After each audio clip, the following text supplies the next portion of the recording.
Well, I'm certainly grateful for this magnificent turnout, and now I'd like to say a few words. Hello? I must be going. I cannot stay. I came to say I must be going. I'm glad I came, but just the same, I must be going. La la. For my sake, you must stay. If you should go away, you spoil this party I am throwing. I'll stay a week or two. I'll stay the summer through. But I am telling you, I must be going. Before you go, you will blind us and never found. You'll need no going. I'll do anything you say. In fact, I'll even stay. But I must be going.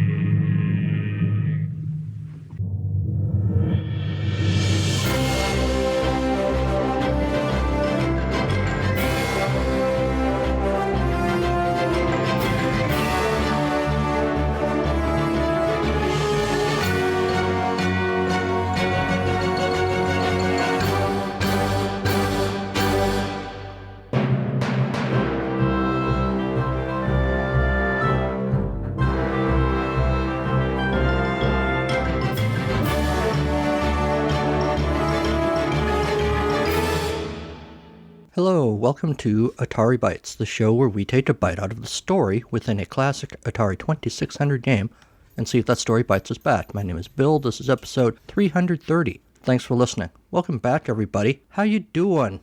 Welcome for the last time. For a while. If you heard the show last time, 329, and you should have, because you are mandatorily required to listen to these shows in sequential order. And if you do not, you have to go back to episode 1 and start all over again. I'm sorry, I don't make the rules. But you'll have time, because I announced in the last episode that Atari Bytes is not going away, but it is taking a little break. Our first break since January 2016, when this show started. There's another project that I'm working on unrelated to this show, and I just wasn't going to be able to do it unless something else gave way, and my wife was not going to let me quit my day job. So I had to make the difficult choice to take a little break from Atari Bytes. So the plan is we're going to come back Christmas 2023 with Mean Santa. Seems appropriate. I am like Santa, giving you the gift of this podcast. And now I'm taking it away. I'm a mean Santa. So I will be returning with that game in December. I didn't really think of that when I picked Mean Santa. I just now, as I'm recording, thought of that. So no, I don't consider myself a beneficent figure beloved by people around the world, though I am. Anyway, so taking a little break. During this break time, I do have a number of requests. One is to keep this show, keep your subscription wherever you get your podcast.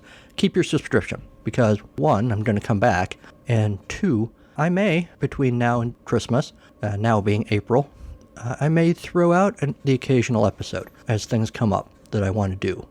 Or I'm considering maybe, the back catalog, all 330 episodes are there if you want to go listen to them. And by golly, you should, because man, if you think I suck as a podcaster now, go listen to the first 10 episodes or so.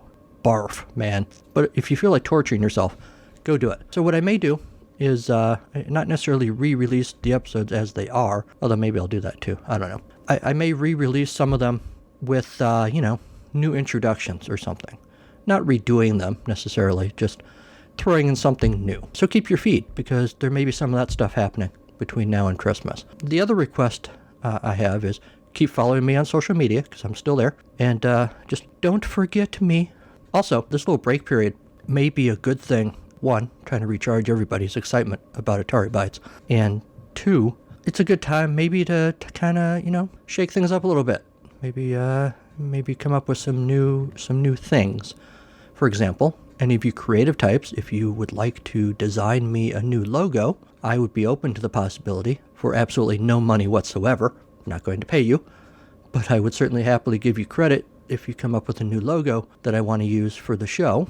You'll recall that ever since the show started, the logo has been the name of the show with CX40 joystick and some of those plastic chatter teeth biting through the cord. It's great. I like it. But, 7 years. Maybe it's time for something new. If you guys want to come up with some new music for me, maybe a new theme song, for the opening or the ending of the show, or some incidental music, or whatever. This is a good time. We've all got time during this hiatus to come up with some of that kind of stuff, so that when we come back, it's a recharged show, it's a new show, and we can all kind of get excited. So that's my little assignment for you guys. Give it some thought. In the meantime, we've still got an episode to do today, by golly. This is, of course, post-COVID edition episode number 18. 18 episodes since I died of COVID last summer. Still here. I have not, knock on wood, gotten COVID since the first time, and it was not really that bad for me. So I'm thankful for that, and I haven't gotten it again. So go get your vaccinations. All right, that's about all the news I got. So let's get on to this week's game for the last time for a while. This week's game is Tax Avoiders from 1983 for the 2600. Interestingly, this game was programmed by an IRS employee, Daryl Wagner, and an investment advisor, Daryl Clark Holm, because, of course, when you want to program a computer game, you get an IRS employee and an investment advisor to do it. It's a little bit like playing doctor with a surgeon. Wait, no, it's not. Never mind. If you've ever played doctor with a surgeon, then you know what, I don't want to know. So I figured since as this episode is going out, it's mid-April, and it's coming down to the end of tax season. You guys are probably all pretty excited about paying taxes, because everybody is. So I figured we'd play a tax-centric game. And so I picked one. For as crappy a game as it is, oops, sorry, spoiler, it has a lengthy manual. The goal of the game, much like the goal in life, is to become a millionaire, after taxes, in 1 year. Haven't we all done that already? Boring.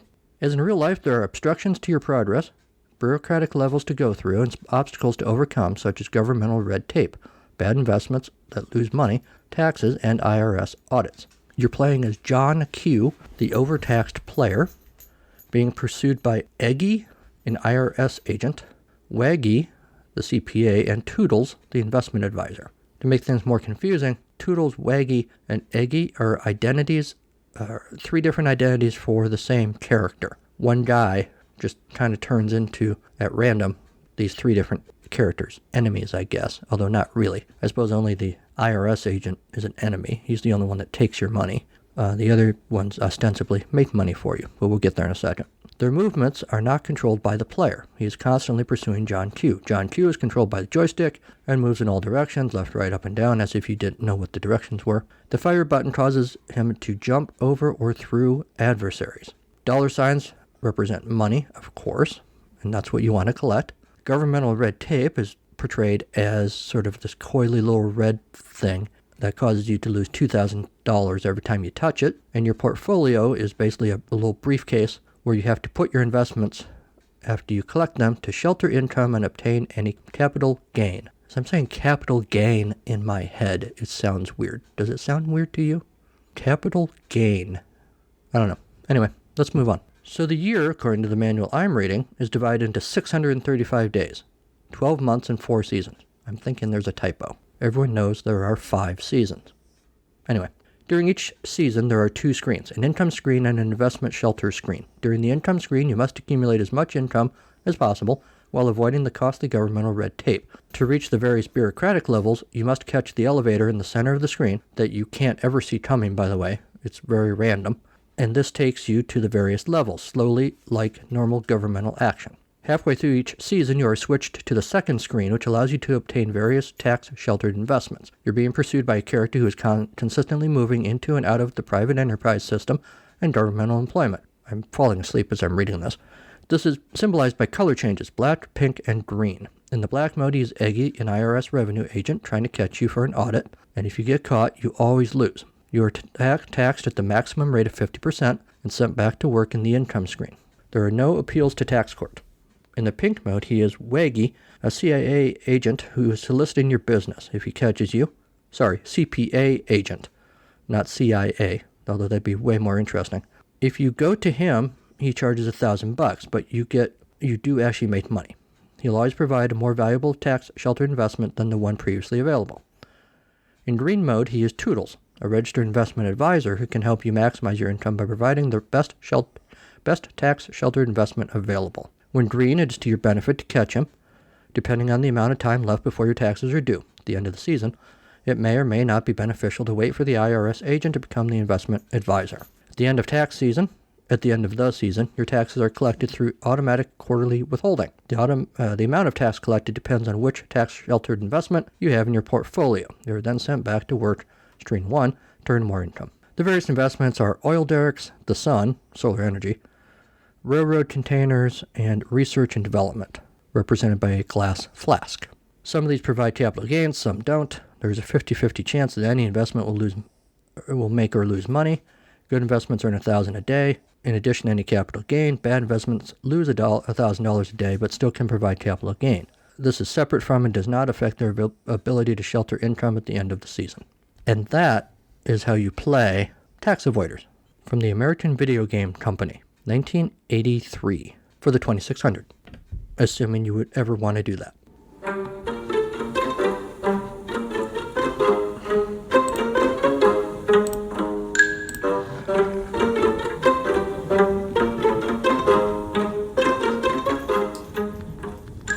A person I once knew, while complaining about someone she was arguing with, threw up her hands and said, "He must think I live in a carnival-like atmosphere of glee." Upset as this person was, though, I always thought this sounded like kind of a cool state to live in. Well, I'm not there yet, but I've got a website, carnivalofgleecreations.com, and there's stuff on there, everything you can want, like the podcast Atari Bytes, featuring old games and original short stories that are pretty unrelated. And my other podcast, it's a podcast, Charlie Brown, covering anything and everything in and around the iconic Peanuts comic strip. If the printed word is more your thing, there are books on there too, like The Novel in the St. Nick of Time and short story collections Misery Banana, Hell's Cereal, and Second Duck on the Right. Want to know what else I'm up to? That's all there too. carnivalofgleecreations.com. Everything you need. Glee not included.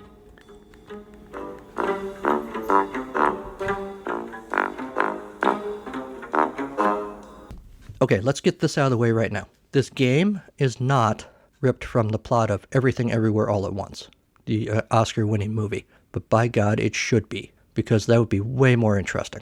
In the movie, you've got Michelle Yeoh being audited and pursued at various times by an angry IRS agent with hot dog fingers. I would much rather play that game than the one that's presented here. But sorry, I'm getting ahead of myself. So the game was conceived, as I mentioned, by Daryl Wagner at Dunhill Electronics. Billed on the packaging as licensed tax consultant and former IRS revenue agent. The game was developed by Todd Clark Holm, an independent investment advisor registered with the SEC, according to the packaging. Game designed by John Simmons and published by American Video Game. 8-Bit Central tells a little story about how, as a kid, they reluctantly, being so starved for a new 2600 game, reluctantly took this one off the shelf and paid for it. What kid wants a game about finance, especially when the graphics and gameplay are beyond lame? On the bright side, the game is collectible, and I have a mint copy fresh out from the store shelf and whisked into the safety of my game dungeon. While it's easy to make fun of such a game, there's still a part of me that knows this guy, the developer, brought a game from concept to finish, which is more than I'm likely to achieve. Or me, for that matter. The game purports to have a political bureaucratic theme, but displays a visually abysmal arena chock full of poor execution. Its analogy to finance is blurred by its manic oddity, comes off as very generic and annoying. Honest Gamers says that Dunhill did a great job of adapting a piece of everyday life into an arcade game, but left too much of the game to chance. If there was a way to know which investments were wiser at various points in time, include more brain power to the equation than simple guess and play, then the game would have been brilliant. All it took to harm the game's greatness was one small misstep. The work screen is the boring part of the game, but is probably most true to life. It's difficult to find entertainment in a screen that consists of 4 basic floors with an elevator in the middle. There's no transition to when the work screen ends.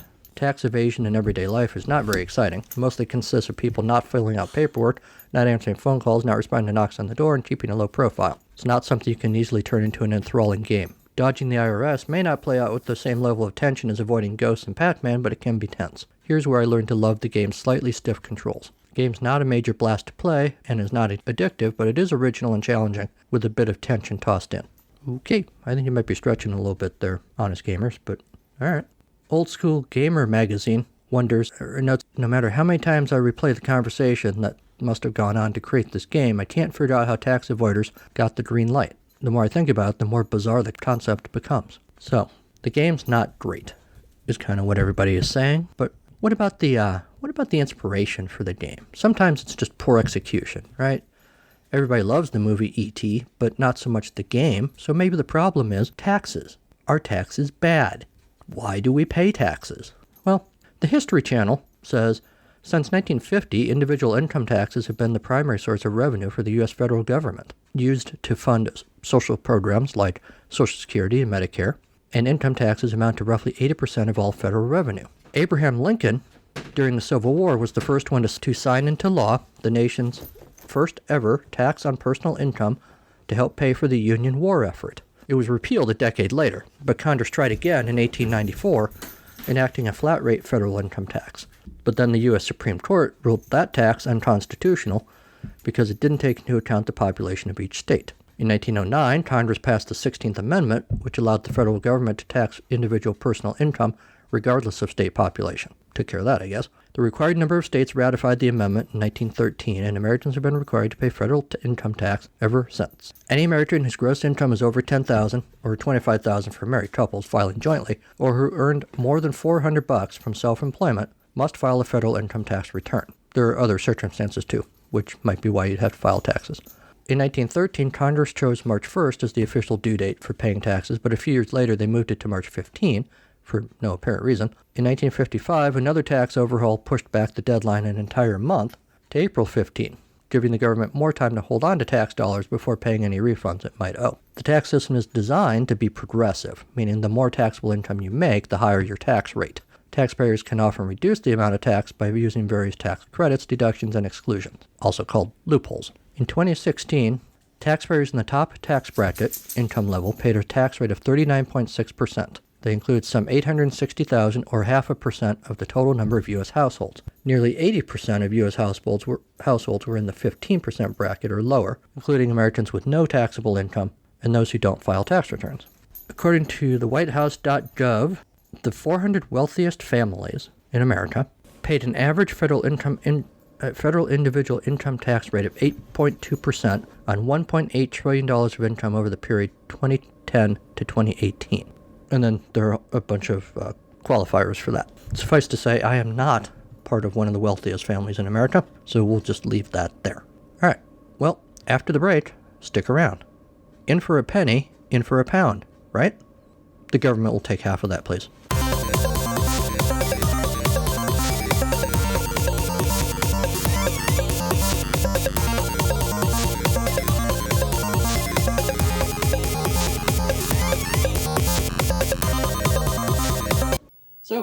Sophie, by the way, is my guest camera person today. You're a working person, right? Sure. Do you like taxes? No. What's your least favorite thing about taxes? I hate FICA. FICA. Oh, man. Does she ever hate FICA? When Sophie met FICA after she got paid the first time, oh, man, it was not pretty. Well, you're in luck, because this episode, is all about taxes. You are some guy, I can't remember his name. John Q. Public or something. George.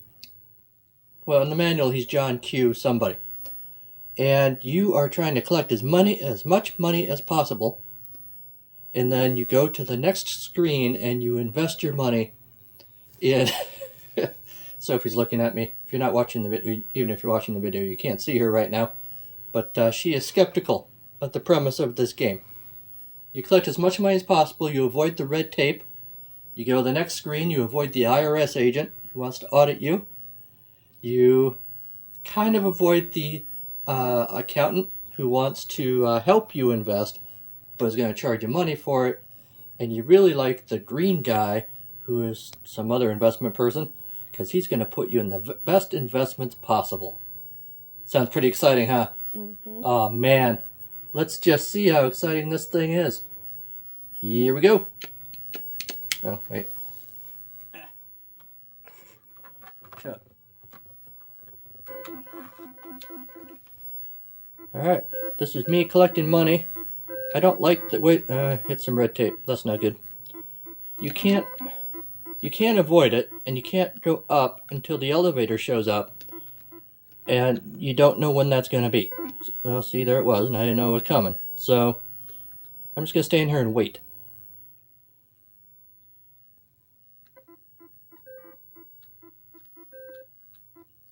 Now, at some point here, I will jump to the next screen. Not literally, it'll just happen. Alright, I got $12,000. Ooh. Okay, pink guy. Pink is okay. Wait, what just happened?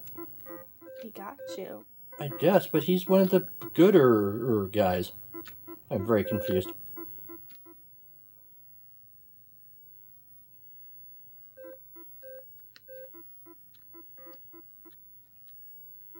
Every time you hit red tape, you lose $2,000.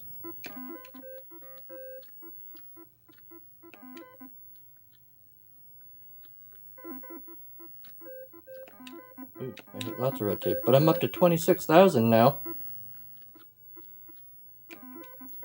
I tell you what, this is a pretty exciting game. Alright, I got my investment, the little... Ooh, that did not go well for me. I lost lots of money. Don't invest in whatever that yellow sprite thing was. He was pink. Was it pink? Yeah. The guy was pink. The little starburst thing down at the bottom of the screen. Oh. Maybe we'll see it again before I lose all my money.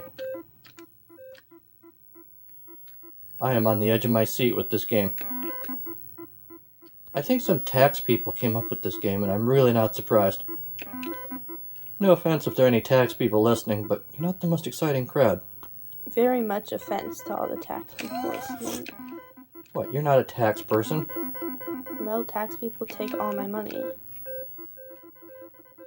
Alright, we want that guy chasing me to be green. We like green, apparently. Ooh, yes. Alright. Wait. He gave me... I was up to 27,000, and then suddenly I had 17,000. Because he turned a different color. Did when he turn hit black you. again? Yeah. Oh, He that's tricked why. you. Basically, the game goes, Sophie, until you run out of money. Well, this could be a while. But there's not a whole lot to see. Do you have any thoughts about this game, Sophie? It kind of looks like it's not very fun. Kind of. Yeah. I'm playing it because this episode's coming out in the middle of April and it's tax season. I thought people would enjoy it. The IRS agent chasing you and stuff makes me think of Everything Everywhere All at Once. Did you watch that movie with me? No. No. But people who watched the movie would understand that. I would have more fun right now watching that movie than playing this game.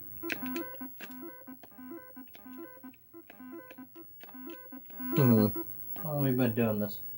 5.5 minutes. You know what? 5.5 minutes, I think, is enough time to give you the idea of what's going on in this game. Sophie, do you want to play? No. I don't either, but I did. Let's find out if anybody else wants to play. Back to you in the studio. Hey Atari fans, this is Michael, one of the hosts of the Atari XEGS Card by Card podcast. Join Bill, David, Kieran, and myself as we review cartridge-based games for the Atari's last answer to the 8-bit gaming system, as well as delve deep into their history. Kieran will also introduce everyone to the UK's budget games. You can listen to us on iTunes, Stitcher, Google Play Music, Player FM, or from our website at xegs8bit.com. That's xegs, the number 8bit.com. Here's the thing about tax avoiders. I don't like this game. I'm okay with the concept of a video game premised on the idea of paying taxes. Sure, why not? There have been weirder concepts for Atari games. That doesn't bother me. What I would like, though, is for it to be a bit more tongue-in-cheek. You know, make the IRS a weird little monster dude. Or have the taxes be little balls of flame that you have to jump over, like in Donkey Kong or something. I don't know. Make it a little more whimsical. Instead of going for this serious, you have to collect this money and jump over this red tape. Which, by the way, you can't do. Because on that screen, you go down these little alleyways running into things. Dollar signs or red tape. Kind of like picking up things in Turmoil. There's nowhere to jump. You can go left and right. You can't go up and down once you're in these little alleyways. But, you know, set it up so that you can do that. You can jump over stuff. You can pick up stuff. Maybe you have a little inventory where you pick up a certain number of dollars and a certain number of investments. And the goal is to, make $1 million. Great. But don't throw all this other garbage in there, too. The investment page is garbage because, like the one reviewer said, you can't tell which investment is good and which is bad. You're climbing up and down ladders and stuff to avoid the weirdly shape-shifting pursuer, which is sometimes good and sometimes bad. I don't know. I don't like it. I don't like any of it. I'm not a rabid anti-tax guy, necessarily. I don't like paying them. I'm getting ready to write a big check as we speak. But I don't like this game. If you guys feel differently about this game or about taxes, feel free to let me know. I'm not doing a show again until December, but if you want to let me know anyway, go for it.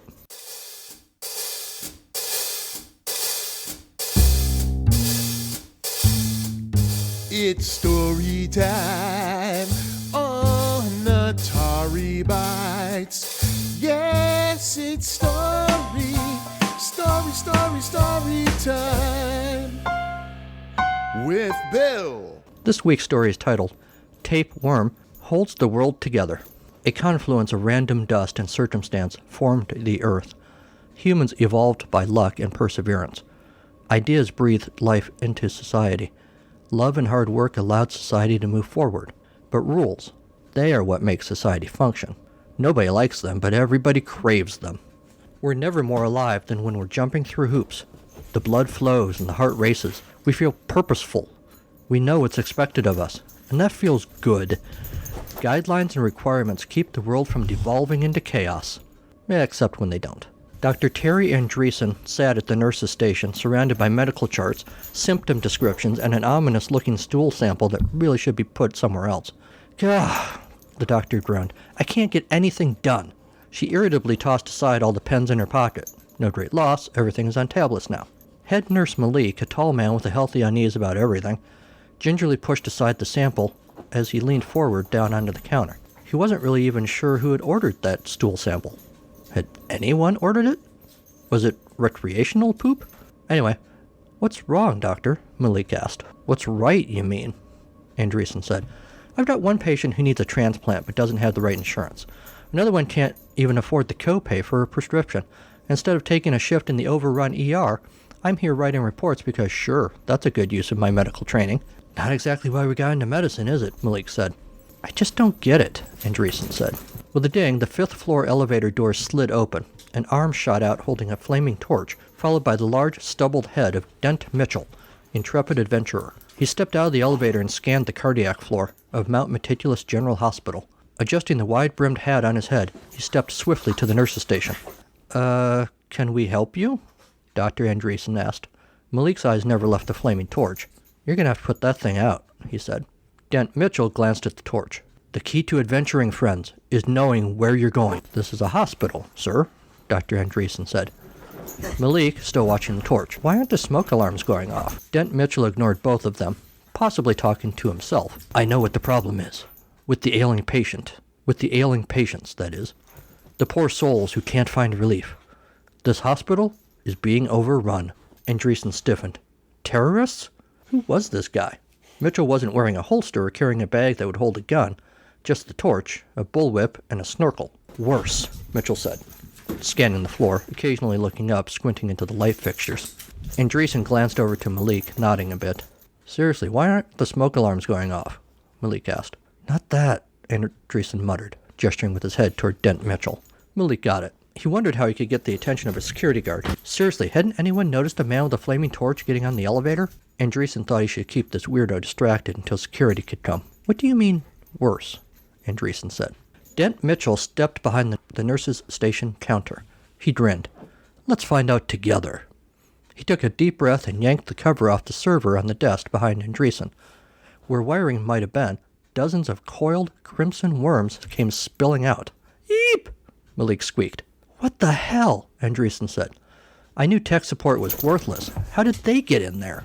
They live there, Dent Mitchell said, unfazed. You know how you have to jump through a bunch of hoops to get stuff approved, cut endless red tape to get projects completed, talk to this person, that person, sign here, initial that. Cut the red tape, so to speak. Sure, Andreessen said, rolling her chair away from the coiled, slimy mass. Malik climbed up on the counter. Dent Mitchell gazed at Dr. Andreessen. This is where that red tape comes from. Red tapeworms. What? That's ridiculous, Andreessen said. And gross, Malik added. Shoo, Dent Mitchell said to the mass of worms. Single file. As instructed, the worms formed a long, wriggly line and slithered away.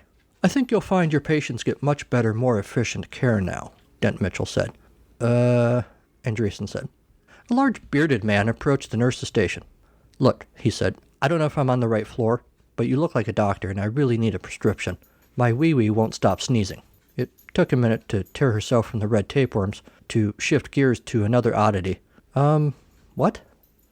It sneezes, the man said. Down there. You know, achoo, achoo. Super annoying. I need a prescription or something. Well, it's not, Andreessen started to say. Sneezing, did you say? A sneeze erupted from the man's crotch. The man gestured. See? Whoa, Malik said. Well, I don't know if we can medicate that. A specialist just became available, Malik said. He slid a tablet across the counter to the doctor. Just need your okay for the referral. Reception says insurance went through just fine. You're welcome, Dent Mitchell said. Now, if you'll excuse me. He cartwheeled over the nurse's station, scaled the fluorescent lighting like playground monkey bars, and crashed through a window into the nighttime fifth-floor air. Well, he's dead, Malik said. Dr. Andreessen considered this. No, I don't think so. The stool sample fell to the floor with a splat. On the other side of the country, Elsa and Anton Lembeck surveyed their newly acquired piece of property. They had sunk every penny, theirs and many donations, into the future site of a housing complex for the economically disadvantaged. Now it looked as if it might never happen. Anton slapped the side of a bulldozer in frustration. When will those permits come in? He groaned. Winter is coming, Elsa said. I really thought we'd have the structure up by now. Do you hear that? Anton said. Yeah, Elsa said. What the hell? Through a cloud of gravel, Dent Mitchell emerged astride a mighty Appaloosa stallion at full gallop. As he approached the Lembecks, he leapt from the horse onto the bulldozer, preparing to stop the machine in its tracks. Done, he proclaimed. It wasn't actually running, was it? Elsa said. Anton shook his head. Dent Mitchell climbed down from the bulldozer and surveyed the property. It's a fine thing you're doing, he said. Elsa snorted at that. Yeah, right, stupid bureaucrats. I can help with that. Dent looked out over the property and raised one beefy fist. With a snap of his fingers, the ground shook beneath him. Hundreds of red tapeworms emerged from below and slithered away. Anton Lembeck puked his guts out. But the shelter was up before the first snow fell. All over the country, cries went up. Why won't... I can't. I want. I need. And in every case, a brave man with courage and a high threshold for disgusting creatures appeared and disappeared as quickly as he came, and those people got what they needed when they needed it. Dent Mitchell's next challenge? Sheeple.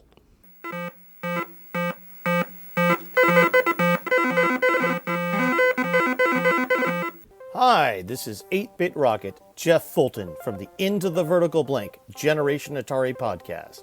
And you are listening to the incomparable William Pepper and his wonderful stories of the game within a game on the Atari Bytes podcast.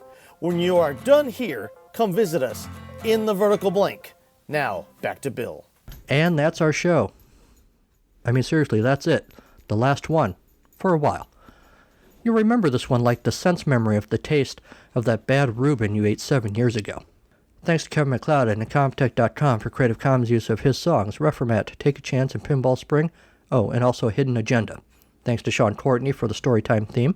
Leave a 5-star review of this show over at Apple Podcasts or wherever you can do such a thing. Email the show at ataribytes2016@gmail.com. Like the show on our Facebook page. Follow the show on Twitter at Atari Bytes.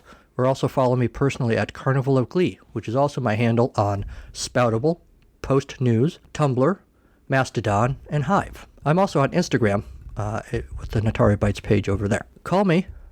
The voicemail is still active, 563-265-1978. I would love to hear from you. Check out the website, carnivalofgleecreations.com, for all the stuff you need to know about this show, about my other show. It's a podcast, Charlie Brown, which is still going. So if you really want to hear my voice, you can still check out new episodes of that show. And you can also pick up a book or two that I've written, and information about that is on the website as well. Please consider supporting the show if you like, and I'm going to be on hiatus, but if you like, support the show over at patreon.com, where Atari Bytes has a page. Thanks to my existing patrons, Michael Tyler, Jose Gazeta, Sean Courtney, M. West, Jeremy L., Mark Super, Jim Doble, Robert Ferguson, and David Cavallari. All right, that's about it. We're done for a while. Everybody go rest. Enjoy your break. Send me a postcard. And in the meantime, next time on Atari Bytes, Christmas 2023, Mean Santa for the 2600. Until next time, go play some old games. They've missed you.